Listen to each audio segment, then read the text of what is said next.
The Miracle by Algernon Blackwood. Beauty has crept into our darkened streets again, and the soul of London is aware of it. The phenomenon is strictly wonderful. London herself, in the blue gloom of the parks, along the shadowy streets, and at the upper windows of 1,000,000 houses, London, as an entity, is aware. For behind and through this veil of unaccustomed shadow stirs something that is deathless.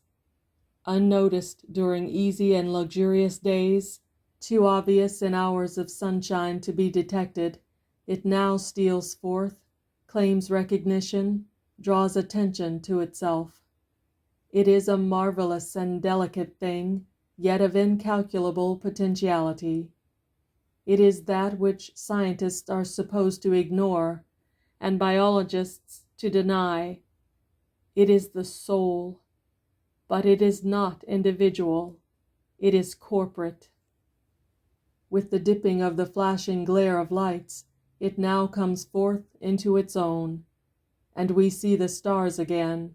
We are witnessing a religious and mystical phenomenon of ultimate significance, that which the churches insist must happen in a regenerated heart, that which religions of all climes and ages affirm as of paramount importance, sign and proof of spiritual awakening.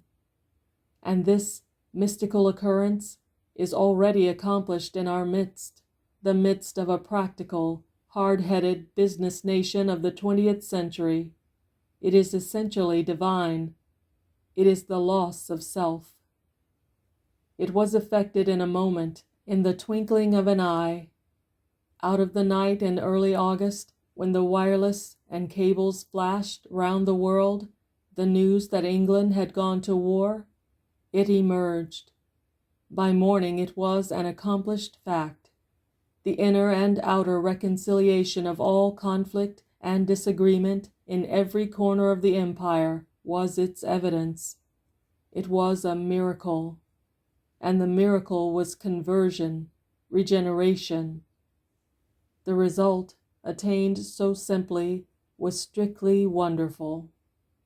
Separate, smaller entities, groups of opponents, bodies at war with other bodies, all merged at that significant bugle call into a corporate and indivisible whole.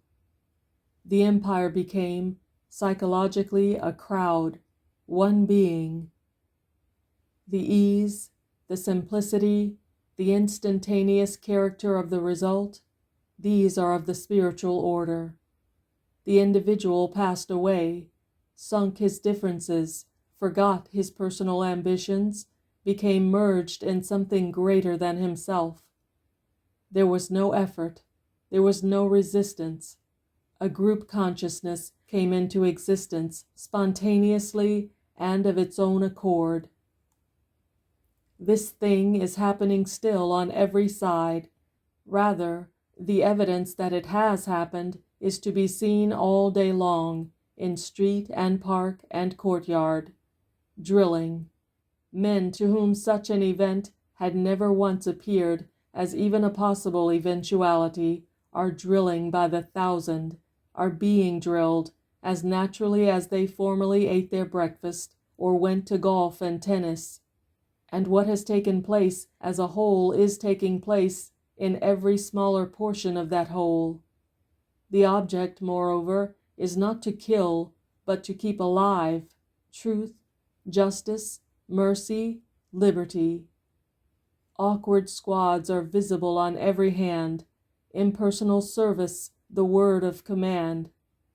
Next to you stands a scholar, beyond him an artist, famous in 2 hemispheres, behind you a singer whose voice brings joy to thousands. In July, the notion that these men could ever drill in an Earl's Court building would have seemed ridiculous. Now it is right, reasonable, and beautiful as well. They have lost themselves and found themselves. They are part of a whole, their company. Proud, willing, happy, They just let themselves be drilled and have no questions to ask, even of themselves. They are scolded, shouted at, rebuked, and praised alternately by a lad who happens to have learned the words of command and technique they are ignorant of. In July he sold behind the counter the 12 and 6-penny volumes that a scholar wrote, or through a narrow window took the guineas from members of the public who wished to hear the singer 10 days later. But now he has these great men obedient to his will and orders, hanging intently upon his lightest word, because these are the words and orders of the larger being, whose servant he likewise is. He and that awkward squad are one. The items composing it no longer are individuals. All are merged into a harmonious corporate body that is a group soul. It's a rest, you know, says the scholar, to lay oneself aside like this. It's a holiday. I never realized before how valuable a change of personality could be. One has become a number. Almost a case of losing yourself to find it, eh? Suggests the artist, who in his famous pictures had never achieved a similar result so easily. And the singer exclaims, "A positive relief. I feel like singing in the ranks." "Ah," murmurs an invisible someone, "it's the secret of all true living everywhere. It is beauty. It is real religion. When the sharp eyes front puts an end to the moment of standing at ease, and the speakers slip back into the comfort and power of the larger whole. And those who cannot drill in an Earl's Court or post office quadrangle, who for the best reasons continue the daily round, the common task as usual, these none the less are equally involved in the loss of the personal, which is due to absorption in the thing that is greater than themselves. They drill invisibly, but they are drilled. The religious, mystical phenomenon is consummated in them also. For even and especially the saint, worthy of the name, still does his daily duties, but does them unto an ideal larger, higher than himself, an ideal he styles variously perhaps, but usually styles God.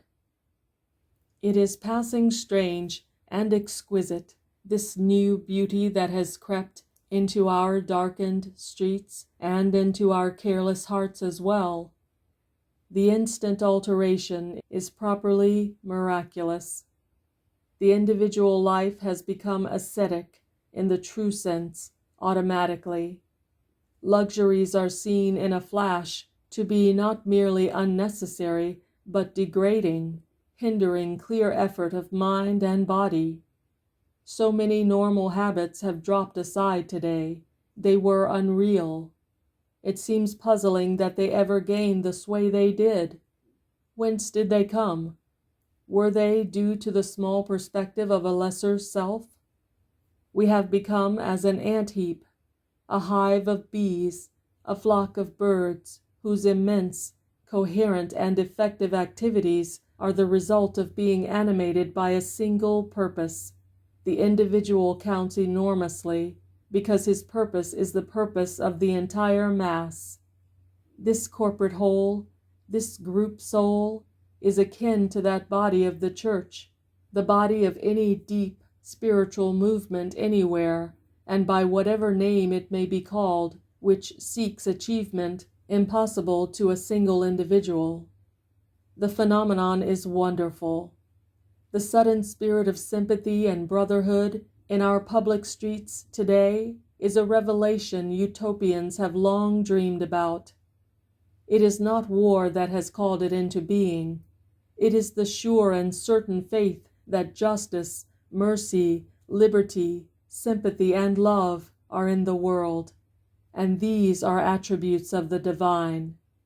The spectacle of an entire nation drilling, of countless thousands going out to fight, calmly, without personal hatred, is uplifting and superb. It is a spiritual affirmation. Yet the sight of such numbers, marching with the lust and violence of anger and individual hate, though splendid in a barbaric sense, would be degrading only.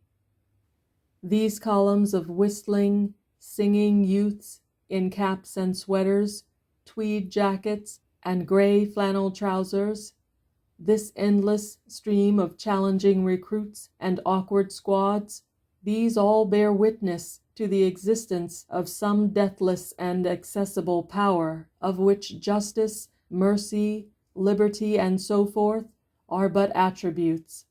They proclaim belief in a moral order of the universe. They assert an ideal which, state it how one may, psychologically, scientifically, even atheistically, is God. They announce the deity. It is moving, beautiful, and very grand.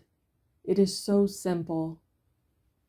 And so we drill, and mean to go on drilling. A new beauty which has crept back into our darkened streets has stolen upon the daily lives of millions too. The common, artificial brilliance that hid the stars has disappeared. We see the heavens again. The man who fights, there are many ways of fighting, is the man who counts just now.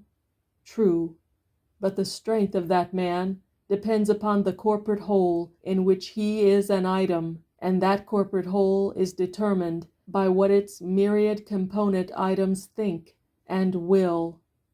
They think justice and liberty just now, and they will the right. God, in this beautiful aspect, is indeed a God of battles. It is all too deep and magical for shouting. Our extraordinary, unemotional silence, which deceives the foreigner, is spiritual. It is quite natural, too. There could be no mafficking, even over a great victory, for mafficking is of the nerves and body and mind. This silence is of the inmost parts that are called the soul. We dislike the word, but the fact remains. Material war has become a superb manifestation of the spiritual, and it is something we have to thank the savage, unmoral Prussian for, this marvelous affirmation. It is proof that out of evil good must come. What but a cynical, ugly national expression of the exact opposite, prating culture, while holding women of small account and killing little children, could have taught us this new, tender beauty. As we grope our way through the dimmed parks and streets now after dusk, there are dark wings above those clouds, the wings of death, as some may call them, others the wings of life. And when the war is over, when this immense spiritual incentive that now binds us into a universal brotherhood has passed, shall then the deathless majesty of this great power that reveals itself in our awkward squads, our dim-lit streets, our shafted, flashing night skies, must it be all forgotten and denied?